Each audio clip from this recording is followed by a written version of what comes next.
Welcome to 30 minutes. Exit పోల్స్కి అందలేదు, ప్రత్యర్థుల వ్యూహాలకు చిక్కలేదు, హస్తిన రాజకీయ ముఖ చిత్రాన్ని ఊడ్చిపారేసి ఔరా అనిపించాడు. ఇదంతా 2 ఏళ్ల క్రితం. మరి ఇప్పుడు ఎగ్జిట్ పోల్స్కి పక్కాగా దొరికాడు. ప్రత్యర్థి పార్టీ వ్యూహానికి తన పార్టీని అడ్డంగా బుక్ చేశాడు. హస్తిన రాజకీయ ముఖ చిత్రంలో ఆప్ ఇమేజ్ను అవలేలగా డ్యామేజ్ చేసేశాడు. 2 ఏళ్ల క్రితం పడిలేచిన కెరటం అతను. 2 ఏళ్ల తర్వాత పతనం దిశగా పరుగులు కూడా అతనివే. కేజ్రీవాల్ అంటే జస్ట్ 2 ఏళ్ల ముచ్చట మాత్రమేనా? అంతకు మించి ఏం లేదా? ఇదే ఇవాల్టి 30 మినిట్స్.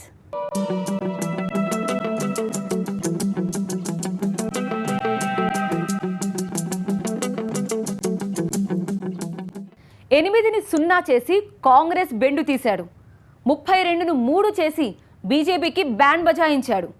49 రోజులకే అధికారాన్ని వదులుకొని 67 మంది ఎమ్మెల్యేలతో తిరిగి అసెంబ్లీలో అడుగుపెట్టాడు. ఢిల్లీ అసెంబ్లీ చరిత్రలో ఏ పార్టీ సాధించిన సక్సెస్ని సొంతం చేసుకున్నాడు. అందుకే దేశమంతా అతన్ని హీరోని చూసినట్టు చూసింది. బీజేపీ ప్రత్యర్థి పార్టీలు మోదీని ఢీకొట్టే యోధుల్లో ఒకడిగా భావించాయి. జస్ట్ 2 ఏళ్లు గడిచాయి. 2 అంటే 2 ఏళ్లు మాత్రమే. ఇంత తక్కువ సమయంలో అంత ఇమేజ్ను, పార్టీ ఫ్యూచర్ని అత్యంత వేగంగా కేజ్రీవాల్ ఎలా డ్యామేజ్ చేయగలిగాడు? ఎవరు ఊహించారు? లేదు, ఎవరూ ఊహించలేదు. 67 సీట్లలో విజయకేతనం ఎగురవేసి జాతీయ పార్టీలకు ఆమ్ ఆద్మీ చుక్కలు చూపిస్తుందని ఎవ్వరూ ఊహించలేదు. కానీ జరిగింది. ఎవరు ఊహించారు? లేదు, ఎవ్వరూ ఊహించలేదు. కేవలం 2 ఏళ్ల కాలంలోనే ఆమ్ ఆద్మీ అదే ఢిల్లీలో అత్యంత దారుణంగా ప్రజల చేతిలో తిరస్కారానికి గురవుతుందని ఎవ్వరూ ఊహించలేదు. కానీ జరిగింది. ఎవరు ఊహించారు? లేదు, ఎవ్వరూ ఊహించలేదు. ఆమ్ ఆద్మీ చీలిక పర్వానికి వేదిక అవుతుందని ఎవరు ఊహించారు? కానీ జరుగుతోంది. ఢిల్లీ కార్పొరేషన్ ఎన్నికల్లో ఓటమికి కారణం కేజ్రీవాలే అంటూ ఆ పార్టీ ఎమ్మెల్యేలే వేలు చూపిస్తున్నారు. ఇటు పార్టీలో అసమ్మతి సెగలు, అటు ప్రజాక్షేకంగా పడిపోయిన ఇమేజ్, పార్టీ భవిష్యత్తు చుట్టూ అనేక ప్రశ్నార్థకాలు. వెరసి అంతా 2 ఏళ్ల ముచ్చటేనా అన్న ప్రశ్న జవాబు కోసం ఇప్పుడు కేజ్రీవాల్ చుట్టూ తిరుగుతోంది. जब तक इस देश के अंदर भ्रष्टाचार रहेगा, అవినీతి, బంధుప్రీతి, అధికార దాహం, ఇలా అనేక కోణాలతో వికృతంగా మారిన రాజకీయ వ్యవస్థను ప్రక్షాళన చేస్తానంటూ చాలా పెద్ద పెద్ద మాటలు చెప్తూ సామాజిక కార్యకర్త నుంచి రాజకీయ నేతగా, రాజకీయ పార్టీ అధినేతగా, సీఎంగా మారాడు కేజ్రీవాల్. అవినీతికి వ్యతిరేకంగా జనలోక్పాల్ బిల్లు కోసం జరిగిన ప్రజా పోరాటాన్ని తన పొలిటికల్ కెరీర్ కు వేదికగా చేసుకున్నాడు కేజ్రీవాల్. 2012లో ఆమ్ ఆద్మీ పార్టీ ఏర్పాటును అన్నా హజారే తీవ్రంగా వ్యతిరేకించిన ప్రజల మద్దతును కూడగట్టడంలో కేజ్రీవాల్ సక్సెస్ అయ్యాడు. ఆపై వివాదాలకు కేంద్ర బిందువయ్యాడు. ప్రధాని మోదీ మీద సై అంటే సై అంటూ ఒంటికాలు మీద లేచే నేతగా పేరు పొందాడు. పార్టీని అత్యంత వేగంగా విస్తరించడానికి విశ్వ ప్రయత్నాలు చేశాడు. చివరకు అదే ఢిల్లీలో కార్పొరేషన్ ఎన్నికల్లో చిత్తుగా ఓడిన స్థితిలో ఆమ్ ఆద్మీ నిలబడ్డానికి కారణమయ్యాడు. అంతా 2 ఏళ్ల కాలంలో జరిగిపోయింది. నిజాయితీ, స్ఫూర్తి, పోరాటం, ఇలా అనేక కోణాల్లో ఏదో చేస్తాడని ఆశించిన ప్రజలకు నిరాశ మిగిల్చి పార్టీ భవిష్యత్తు, తన పొలిటికల్ కెరీర్ చుట్టూ అనేక ప్రశ్నార్థకాలు చేశాడు. ఆమ్ ఆద్మీ పార్టీలో కొంతకాలానికే విభజన వచ్చేసింది, స్ప్లిట్ అయింది. ఆరోపణలు చేశారు, తీవ్రమైన ఆరోపణలు చేశారు. సైకో ఫ్యాన్సీ పెరిగిపోతుందని చెప్పి, నాయకుడు అంటే ఒక్కడే, ఇంకేం లేదు, నియంతృత్వ ధోరణి ఉందని చెప్పి అన్ని ఏ ఆరోపణలు రాకూడదు అన్ని ఆరోపణలు ఆ పార్టీ మీద వచ్చాయి. రాజకీయ పార్టీకి ఉండాల్సిన లక్షణాలన్నీ ఇప్పుడున్న రాజకీయ పార్టీలో ఏ అవినీతి, ఏ అక్రమాలు, ఏ సెక్స్ కుంభకోణాలు, ఇవన్నీ ఆశ్రిత పక్షపాతాలన్నీ ఆమ్ ఆద్మీ పార్టీలో చోటు చేసుకున్నాయి. ఢిల్లీ కార్పొరేషన్ ఎన్నికల్లో ఘోర ఓటమికి కారణం ఈవీఎంలే అంటూ ఎప్పట్లానే మోదీ వైపు వేలు చూపిస్తున్నాడు కేజ్రీవాల్. కానీ ఈసారి ఆయన తానా అంటే తందానా అనడానికి పార్టీ నేతలు సిద్ధంగా లేరు. సరిగ్గా ఇక్కడే ఆమ్ ఆద్మీలో సంక్షోభ ఛాయలు బలంగా తమ ఉనికిని చాటుకుంటున్నాయి. కేజ్రీవాల్ తీరుపై తీవ్ర ఆగ్రహంతో ఉన్న కొందరు ఎమ్మెల్యేలు పార్టీని వీడే ఆలోచనలో ఉన్నారన్న వార్తలు కలకలం రేపుతున్నాయి. ఆప్ కీలక నేత కుమార్ విశ్వాన్ సైతం ఈవీఎంల కారణంగా ఓడిపోయామన్న కేజ్రీ వ్యాఖ్యల్ని తప్పుపట్టారు.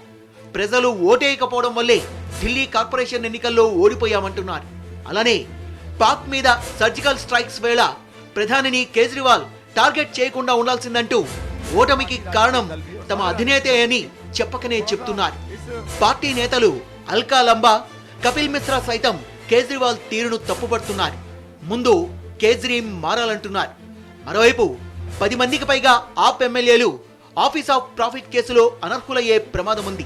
ఇదే జరిగితే కేజ్రీవాల్ సర్కారే కూలిపోయే ప్రమాదం ఉంది. ఇలా అన్ని వైపుల నుంచి ముంచుకొచ్చిన సమస్యల సునామీ నుంచి పార్టీని ఒడ్డున పడేసే మార్గం లేక హ్యాండ్స్ అప్ ఫోర్స్ కి పరిమితమైపోయారు కేజ్రీవాల్. చాలా తెలివిగా లోక్పాల్లో అసలు ఏముంది, ఆ బిల్లో ఉన్న వాళ్ళు పొందుపరిచిన విధి విధానాలు ఏమిటి, ఏమని చెప్పదలుచుకున్న ప్రజలకి ఎక్కడ బయటికి రాలేదు. అది బయటికి వచ్చిన తర్వాత ప్రశాంత్ భూషణ్ దానిలో ఆమ్ ఆద్మీ పార్టీలోనే భాగస్వామి అయిన ప్రశాంత్ భూషణ్ దాన్ని బయట పెట్టాడు. పెట్టిన తర్వాత జనం అవాక్కయ్యారు. అరే మేము అడిగినది ఏమిటి, ఇతను చేసింది ఏమిటి, పూర్తిగా డైల్యూట్ చేసి ఎటువంటి అసలు ఆ బిల్లుకు ఒక స్టాంక్టిటీ లేకుండా చేయడానికి దానిలో సెంట్రల్ గవర్నమెంట్ కూడా బాధ్యత కలిపేసి సెంట్రల్ అండ్ స్టేట్ ఎంప్లాయీస్ అందరూ కూడా దీనిలో భాగస్వాములు దీనిలో ఉంటారు, దీని పరిధిలోకి వస్తారు అని చెప్పాడు. సో అనవసరంగా కేంద్రాన్ని కూడా తన పరిధిలోకి లాగి, అసలు ఢిల్లీ గవర్నమెంటే కేంద్రం పరిధిలో ఉంటుంది సగం, అటువంటి దానిలో కేంద్రాన్ని మొత్తం ఆ పరిధిలోకి లాగడం వల్ల ఆ బిల్లు పైకి రానేలేదు, దానికి వాల్యూ లేకుండా పోయింది. కేజ్రీవాల్ ను ఢిల్లీ ప్రజలు నమ్మారు. కానీ ఆ నమ్మకాన్ని నిజం చేయడంలో మాత్రం ఆయన విజయం సాధించలేదంటున్నారు పరిశీలకులు. అందుకే పడిలేచిన కెరటం నుంచి ఎగసిపడిన కెరటంలా మిగిలే స్థాయికి కేజ్రీవాల్ పడిపోయారన్నది రాజకీయ వర్గాల మాట. తొలిసారి ముఖ్యమంత్రిగా బాధ్యతలు స్వీకరించిన 49 రోజులకే కేజ్రీవాల్ రాజీనామా అస్త్రం సంధించారు. కేవలం 28 మంది ఎమ్మెల్యేలు మాత్రమే ఆప్కి ఉండడంతో బయట నుంచి కాంగ్రెస్ మద్దతునిచ్చింది. పూర్తి మెజార్టీ లేకుంటే ప్రజలకు న్యాయం చేయలేమంటూ ఆ నిర్ణయం తీసుకున్నారు. కానీ ఊహించని విధంగా ప్రజల నుంచి వ్యతిరేకత వచ్చింది. అయితే ఏమాత్రం భేషజాలకు పోకుండా ప్రజలకు క్షమాపణలు కూడా చెప్పారు. సెకండ్ ఛాన్స్ ప్లీజ్ అంటూ ప్రజాక్షేత్రంలోకి వెళ్లారు. ఢిల్లీ ఓటరు 2015లో చరిత్రను తిరగరాస్తూ విజయమిచ్చారు. ఆ తర్వాత నుంచి కాస్తగా కేజ్రీవాల్ తీరులో మార్పు వస్తూ వచ్చింది. 2015 ఢిల్లీ అసెంబ్లీ ఎన్నికల ప్రచారంలో కేజ్రీవాల్ పై ఓ ఆటోవాలా దాడి చేశాడు. దాన్ని చాలా లైట్ తీసుకున్న కేజ్రీవాల్ ఆ ఆటోవాలా ఇంటికే వెళ్లి అతని సమస్యలు కనుక్కున్నాడు. కానీ సీఎం అయిన తర్వాత కేజ్రీవాల్ భక్తు రాజకీయ నేతగా వ్యవహరించారు. ఒక వ్యక్తికి ఒకే పదవి అన్న నినాదాన్ని తెరపైకి తెచ్చిన ప్రశాంత్ భూషణ్, యోగేంద్ర యాదవ్లను పార్టీ నుంచి సాగనంపారు. ఏక వ్యక్తి కనుసన్నల్లో నడిచే పార్టీగా మార్చారు. తొలిసారి సీఎంగా ఎన్నికైనప్పుడు మారుతి కారులో వచ్చి అందరినీ ఆశ్చర్యపరిచారు కేజ్రీవాల్. కానీ రెండోసారి సీఎం అయిన తర్వాత ఆయుర్వేద చికిత్స కోసం బెంగళూరు వెళ్లిన సమయంలో కర్ణాటక ప్రభుత్వం ఏర్పాటు చేసిన 15 కార్ల కాన్వాయ్ని అంగీకరించారు. వీవీఐపీ ట్రీట్మెంట్ కు జై కొట్టారు. ఇలా కాస్తగా భక్తు పొలిటికల్ లీడర్ గా తనను ఆవిష్కరించుకుంటూ వచ్చిన కేజ్రీవాల్ ఢిల్లీ సీఎంగా కంటే దేశవ్యాప్తంగా పార్టీని విస్తరించడానికి, ప్రధాని మోదీని టార్గెట్ చేయడానికి పూర్తి ప్రాధాన్యత ఇస్తూ వచ్చారు. ఆ క్రమంలో ఢిల్లీ ప్రజల సమస్యల్ని పూర్తిగా పట్టించుకోవడం మానేశారని పరిశీలకులు విశ్లేషిస్తున్నారు. ఆమ్ ఆద్మీ గాలిబొడుగా పార్టీయేనా? ఢిల్లీ కార్పొరేషన్ ఎన్నికల్లో ఘోరంగా ఓడిన ఆ పార్టీ అతి త్వరలోనే తన ఉనికిని కోల్పోనుందా? ఇప్పటిదాకా మోదీ పేరు చెప్తేనే ఎగిరెగిరి పడ్డ కేజ్రీవాల్ యుద్ధక్షేత్రంలో మాత్రం మహాబలుడి ముందు చిన్నపిల్లాడి తరహాలో చేతులెత్తేశారా? ఇంతకీ ఢిల్లీ ప్రజలు ఆమ్ ఆద్మీని తిరస్కరించడానికి కారణాలేంటి? కేజ్రీవాల్ తిరిగి సత్తా చాటుతారా, లేక అంతా 2 ఏళ్ల ముచ్చటేనా? ప్రత్యామ్నాయ రాజకీయాలకు ప్రతినిధి అన్న భావోద్వేగం మధ్య తన ఉనికిని చాటుకున్నాడు కేజ్రీవాల్. కానీ ఆ తర్వాతి కాలంలో ఫక్తు పొలిటికల్ లీడర్గానే వ్యవహరించాడు. ఢిల్లీ ముఖ్యమంత్రిగా వ్యవహరించడం కన్నా ప్రధానికి ప్రత్యర్థి నేతగా గుర్తింపు పొందడానికే తహతహలాడాడు. పోనీ ఆ క్రమంలో అన్న సమర్థవంతంగా వ్యవహరించాడా అంటే అదీ లేదు. ఏ ఢిల్లీలో బీజేపీని ఘోరంగా ఓడించాడో అదే ఢిల్లీలో తన పార్టీకి ఘోర ఓటమిని పరిచయం చేశాడు. తన మీద పెద్ద హోప్స్ పెట్టుకోవాల్సిన అవసరం లేదన్న సందేశాన్ని ఇచ్చాడు. ఇంతకీ ఢిల్లీ ఓటర్లు ఆమ్ ఆద్మీని ఎందుకు ఓడించారు?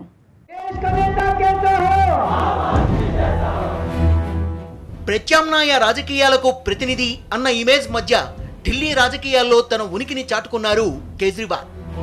के अंदर दिल्ली से भ्रष्टाचार खत्म करके दिखाते हैं। పూర్తి మెజార్టీ కావాలని మళ్లీ ప్రజల వద్దకు వెళ్లిన వేళ కూడా ఆయన మీద ఢిల్లీ ఓటర్లు నమ్మకముంచారు. కానీ 2015 ఢిల్లీ అసెంబ్లీ ఎన్నికల్లో భారీ విజయం సాధించిన తర్వాత పార్టీ విస్తరణ మీదే కేజ్రీవాల్ ఫోకస్ పెట్టారు. 2014 సార్వత్రిక ఎన్నికల్లో పంజాబ్లో 4 ఎంపీ స్థానాలు గెలుచుకోవడం కూడా వేగంగా పార్టీని విస్తరించాలన్న ఆకాంక్షకు బలం చేకూర్చింది. ఈ క్రమంలో కేజ్రీవాల్ ఢిల్లీ సమస్యల పరిష్కారం మీద దృష్టి పెట్టలేదు. ఎంతసేపు కేంద్రంతో కయ్యానికి కాలు దువ్వడానికే ప్రాధాన్యతనిచ్చారు. ఒకానొక సమయంలో తన పూర్తి సమయం ప్రధాని మీద విమర్శలు చేయడానికే కేటాయించారా అన్న చర్చ కూడా జోరుగా సాగింది. పార్టీ విస్తరణే లక్ష్యంగా సొంత రాష్ట్రాన్ని వదిలిపెట్టి ఇతర రాష్ట్రాల్లో జోరుగా పర్యటనలు చేస్తూ వచ్చారు.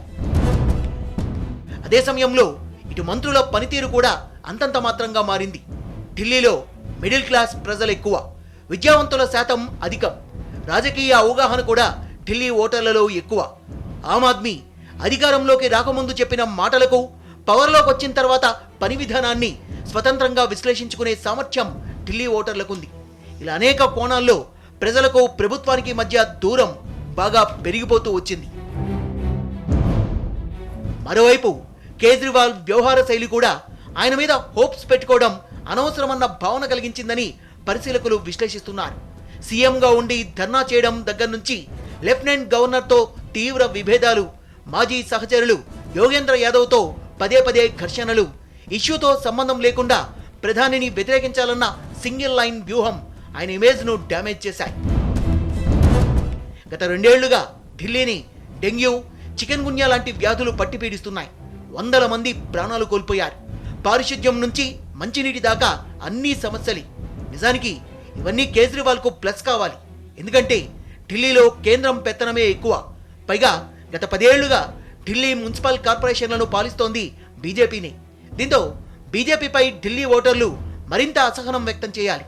కానీ ఎన్నికల ఫలితాలు మరోలా వచ్చాయి. దానికి కారణం అసలు తమను కేజ్రీవాల్ పట్టించుకోవడం లేదన్న ఆగ్రహాన్ని చాలా బలంగా వ్యక్తపరచాలని ఢిల్లీ ఓటర్లు భావించడమే. అదే సమయంలో ఇటు పంజాబ్, అటు గోవా అసెంబ్లీ ఎన్నికల్లో ఆమ్ ఆద్మీ ఓటమి పాలైంది. ఢిల్లీని వదిలేసి పార్టీ విస్తరణ మీద ఫోకస్ పెట్టడం, పోనీ అక్కడన్నా విజయం సాధించారా అంటే అది లేకపోవడంతో కేజ్రీవాల్కు ఢిల్లీ ఓటర్లకు మధ్య భావోద్వేగపరంగా దూరం పెరిగింది. ఈ కారణాలన్నీ ఆమ్ ఆద్మీ ఢిల్లీ కార్పొరేషన్ ఎన్నికల్లో ఓడిపోవడం మాత్రమే కాదు, ఆ పార్టీ భవిష్యత్ కేంద్రంగా కూడా చీకట్లు ఆవరించేలా చేసింది. ఒక పంజాబే కాకుండా గోవా తిరగడం చేయడం ఇవన్నీ అతను ఒక జాతీయ వేదిక మీద ప్రముఖమైన పాత్ర నేను పోషించదలుచుకున్నాను. ఢిల్లీ చాలా చిన్నది, నాకు దీని పని అయిపోయింది, ఇంకా దీని అవసరం లేదు అన్నట్టుగా జనంలో ఒక సూచన పంపించాడు. అది ప్రజల్లో బాగా అతని పట్ల వ్యతిరేకత పెరగడానికి కారణమైందన్నట్టు. 2015 అసెంబ్లీ ఎన్నికల్లో ఆమ్ ఆద్మీ 54.3 ఓట్ల శాతాన్ని సాధించింది. 2 ఏళ్ల తర్వాత జరిగిన ఢిల్లీ మున్సిపల్ కార్పొరేషన్ ఎన్నికల్లో 26% ఓట్లను మాత్రమే సాధించింది. అంటే కేవలం 2 ఏళ్ల వ్యవధిలో 28.3 ఓట్ల శాతాన్ని ఆప్ కోల్పోయింది. అంటే పరాజయంలో కూడా ఎవరికీ సాధ్యం కాని రీతిలో చరిత్ర సృష్టించింది. మరోవైపు జరిగిన తప్పుల్ని దిద్దుకుని కేజ్రీవాల్ ముందుకు వెళ్తారా, లేక పతనం దిశగా పరుగులు పెడుతున్న పార్టీని కాపాడలేక చేతులెత్తేస్తారా అన్నది చర్చనీయాంశంగా మారింది. ఓటమి ఎదురయ్యే వరకు నిర్లక్ష్యం వ్యూహమన్న ముసుగులో ఉంటుంది. 2015 ఢిల్లీ అసెంబ్లీ ఎన్నికల్లో బీజేపీకి కేజ్రీవాల్ నేర్పిన పాఠం ఇది. విచిత్రంగా అదే కేజ్రీవాల్ ఇప్పుడు అదే బీజేపీ చేతిలో ఇదే పాఠాన్ని చెప్పించుకున్నారు. కాకపోతే గుణపాఠం స్థాయిలో. పంజాబ్లో సాధించింది లేదు, గోవాలో గెలుపొందింది లేదు, పవర్లో ఉన్న ఢిల్లీలోనూ పరువు దక్కలేదు. చివరకు పార్టీ ఎమ్మెల్యేలు కూడా అంతా నువ్వే చేశావంటున్నారు. ఈ నేపథ్యంలో జాతీయ రాజకీయాల సంగతి మోదీ గెరుక. సొంత పార్టీని గాడిలో పెట్టడంలో అయినా కేజ్రీవాల్ సక్సెస్ అవుతారా? నరేంద్ర మోదీ అంటే ఎందుకు కేజ్రీవాల్ ఒంటికాలిపై లేస్తారు? ఎందుకంటే మోదీని తన ప్రధాన ప్రత్యర్థిగా భావిస్తాడు కాబట్టి. మోదీని ఢీకొట్టే యోధుల్లో తాను ఒకడని బలంగా నమ్ముతాడు కాబట్టి. కానీ ఆ దిశగా కేజ్రీవాల్ సాధించిందేమన్నా ఉందా అంటే ఆ ప్రశ్నకు సమాధానం లభించదు. ఢిల్లీలో పాలనను వదిలేసి పంజాబ్ అసెంబ్లీ ఎన్నికల మీద ఫోకస్ పెట్టాడు.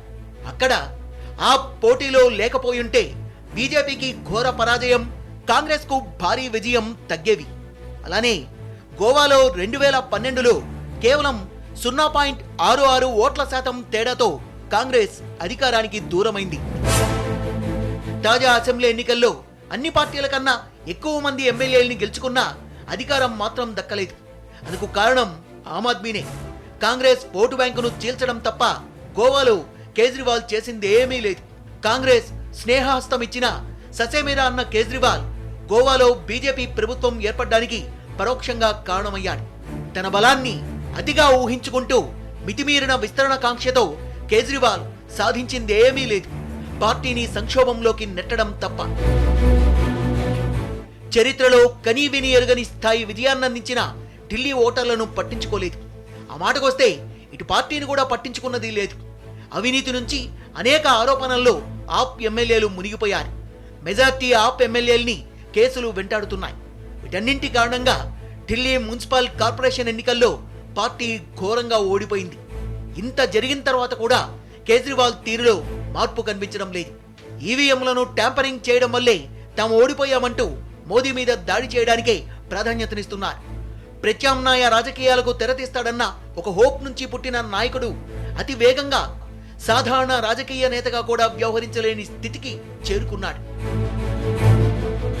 నరేంద్ర మోదీని మరింత దూకుడుగా ఎలా టార్గెట్ చేయాలి, ఈ ఏడాది జరిగే గుజరాత్ ఎన్నికల్లో ఎలా ఉనికిని చాటుకోవాలి, ఇలాంటి ప్రశ్నలకు సమాధానం వెతుకుతోన్న కేజ్రీవాల్కు ముందు ఢిల్లీలో పాలనను, పార్టీని పట్టించుకోమని హితబోధ చేశాయి అక్కడి మున్సిపల్ కార్పొరేషన్ ఎన్నికలు.